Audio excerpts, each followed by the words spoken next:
So, is depression a real problem, or is this a concept that the marketplace has sold to us? Welcome. This is Topical Talks with another session with Andy and Theo. Morning. Morning. Do you want to get us started on this one, Theo? You being a psychiatrist and all? Well, there's two main issues here. The first is, just like breakfast being the most important meal of the day, is it, or is it a con sold to us by Kellogg's and other such companies? Is depression therefore a con? Is it a con by the pharmaceutical companies? The other point is depression really a medical problem, or is the problem society? In other words, a socio-political problem? Those are the 2 points that we're going to cover today. First, if we look at drug companies, did you know that there's a very strong publication bias for positive findings in trials? In other words, if an antidepressant works, it's far more likely to be published in the major respected scientific journals than it is if there's a negative finding. In other words, if it doesn't work. So I'll give you, I won't mention names in specific, but there are at least 2 major antidepressants that come to mind. One of them is actually listed and taught to doctors and psychiatrists as being in the top 10 most effective antidepressants, and it's useless. It's an interesting one, actually. Someone sent me a WhatsApp video the other day. I can't remember. I don't know if it was you or someone. Actually, I was thinking it was someone else. And it was a woman who actually works in the pharmaceutical industry. And she said pharmaceutical companies are in the business of selling you disease. So while one thing will possibly cure, the side effects is likely to cause something else. Now, I haven't actually taken any pharmaceuticals for a number of years. Not properly, anyway. And actually, I haven't had to go to the doctor as much as I did over the last 20 years as I have as I used to go previously. In fact, I think I've probably been to the doctors about 3 times in the last 15 years. That's how one of them was good it is. One of them was pushed by me, wasn't it? One of them was pushed by you. I thought as soon as I arrived there, I thought it was a waste of time. I had a sleeping issue, and I was there was all these things thrown about that I had sleep apnea and crap like that. And the doctor said to me, "Oh, actually, did you have do you have your own business?" And I said yes. And I said, "You could be suffering from stress." And I said, "I probably am, because I have my own business." And she then attempted to sell me on the concept of having Prozac, which is probably the biggest antidepressant that's actually sold in the marketplace today. Most effectively marketed, yeah. Yeah, most effectively marketed. Does it work? I don't know. I mean, I spoke to a friend of mine the other week. Let me tell you specifically that people have done some work on this. And, for instance, I'll give you an example. One well-known antidepressant has had, in reality, it's had 31 trials published of positive findings. In other words, it works. 31 trials. It's had 2 negative trials. So therefore, people go, fantastic, 31 positive, 2 negative, it's a great antidepressant. But if you look at the number of trials actually done, there's actually 34 negative trials. They just didn't get accepted for publication. There is a strong publication bias for negativity.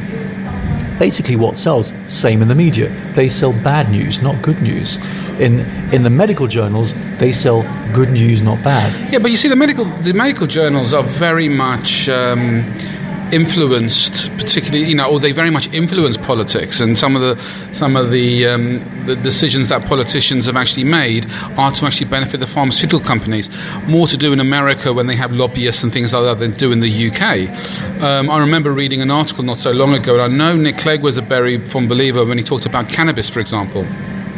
And when you actually look at cannabis, and not that I actually am a taker of cannabis, so let's put that one to one side.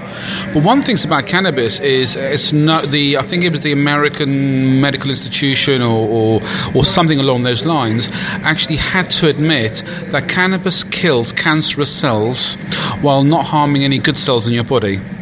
Which if that was, and also it helps with painkillers and things like this. But if people can grow their own marijuana and self-medicate in some ways, it would actually cost the pharmaceutical industry billions each year. It would.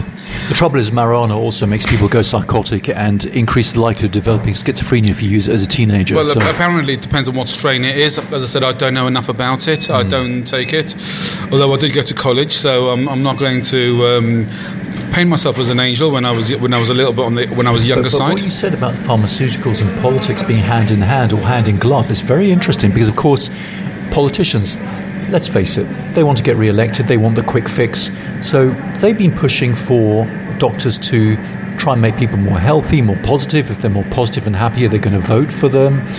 Now, the fact is that what they've been doing is the politicians have been pushing for people to be treated, diagnosed.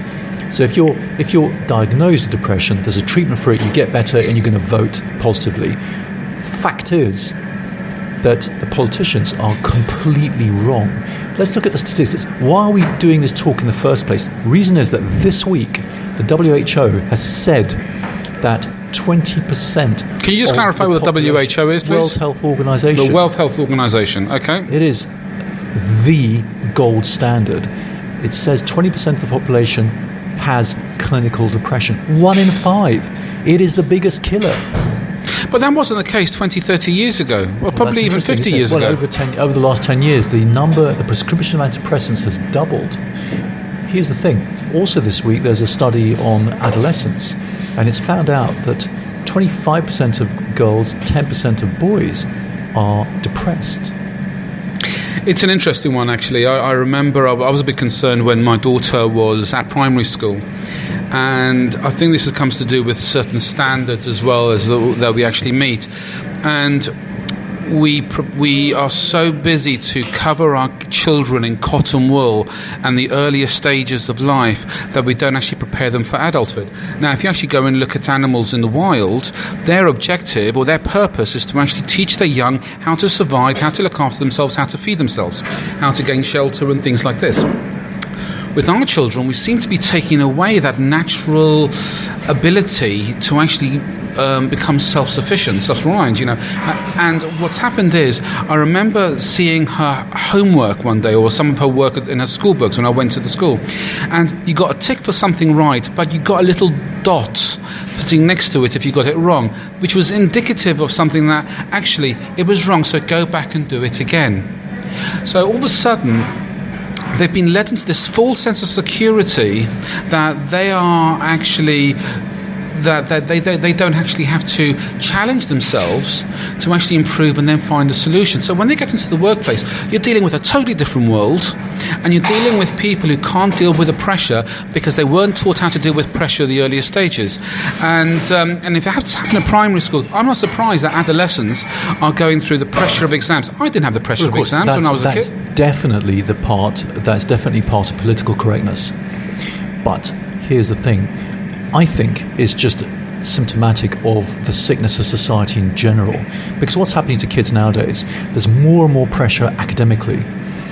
Whereas before, for instance, you and I, we had O-levels and A-levels, didn't we? And we could get 3 A-levels, 3 Cs was considered pretty okay, will get you solidly into university. Now 3 Cs is considered a complete disaster, and unless you get several A stars, you haven't even pulled up your socks. Well, I mean, you've also got to consider that. I mean, I don't know, when I did my A levels, they were considered to be a lot harder back then than they are now.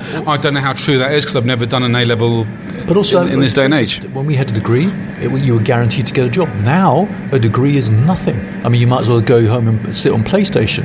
Well, that's actually what happens a lot of the time. Or Netflix. There is this process of academic inflation, and so the fact is, the kids nowadays are thinking, "My God, what am I going to do?" The other thing that the kids are increasingly open to is the fact that they're growing up with social media, and social media is another con, because what it is, it's fake social interaction. Now, one of the things that we need for happiness is to survive, we need air, food, water, shelter. But the fifth thing is we need connection. To be content, we need connection, we need proper social interaction. And the fact is, social media is fake. It doesn't give you that. And furthermore, because people are online all the time, there's no stop button.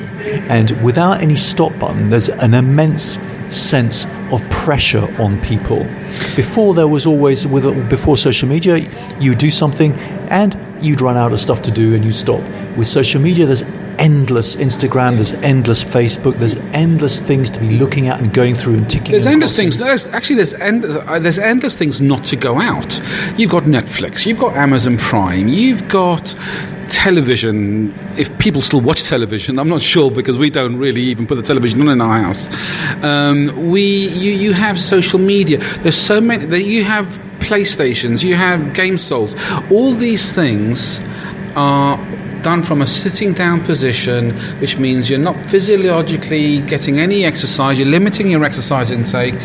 And for me, that is probably the biggest challenge that people actually have.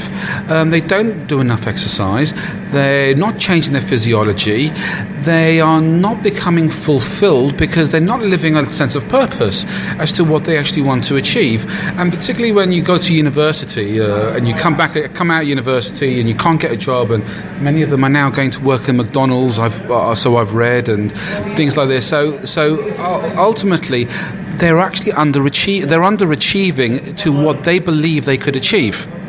Correct. All right. So and that leads to depression. Because you get a sense of entitlement looking at today's media. Well, I know, and I'm afraid I do blame that. You want to talk about politics? I do blame that a little bit on socialism. Of course. Because ultimately, as soon as I'm born, then you have to look after me. As soon as I breathe, give me a house, give me a free education, give me a thing. You know, there's plenty of education. You can actually get anything you want on education online. You can actually, all the information to a psychology degree can be found on Google right now. Whether you actually you find the right information is another matter. Of course, because all the text has been scanned in, haven't Yes, but all the information is online to be able to actually gain the information you actually need and be able to then go and do something. And a lot of people don't, because they're even so building used nuclear to bombs is online, isn't it? You can even build a nuclear bomb online. You can build a bomb online. I don't know. Maybe it's in North Korean. I don't know. But that's probably how they did it. That's probably how they did it, on the cheap. But you know, so is depression a con though? I think it's actually big concerning, because the next generation is going to have an even bigger problem than this one now. I'll tell you what, depression is a very misleading scam, because it's taking the responsibility off the people who are responsible for it, which is politicians. The fact is, it's not depression for a start, it's anxiety. The basic emotion of humans is anxiety, it's arousal. And normally that keeps you alive, because it keeps you motivated to get your basic needs of survival, it keeps you motivated to escape predators. But in today's society, we've already got everything, but we now require illusionary needs. And of course, there's an endless number of illusionary needs, and we sacrifice ourselves trying to get them, but we never end up satisfied because they're not real needs, so we then need another one. So we're on this treadmill of instant gratification all the time. Now, what happens is, the depression is not depression, it's the end result of feeling of loss of control. If you come to the realization you can't achieve what you want, no matter how much your anxiety drives you, then you give up and you appear depressed. And what's even worse is it makes you more likely to commit suicide, because you become hopeless and helpless. So what we need is not more antidepressants, not more psychologists. That's a complete waste of time. We need better. We need to get life coaches. They should come across as cheaper now. I'm joking to any life coaches out there. We need better leaders and better politics. That's what we need, desperately, because they've got it completely wrong. And here's the other thing. There they go. I'll give you another example. They're always abrogating responsibility. They're going, oh, no, it's depression. Let's get more psychiatrists and doctors and counsellors and antidepressants.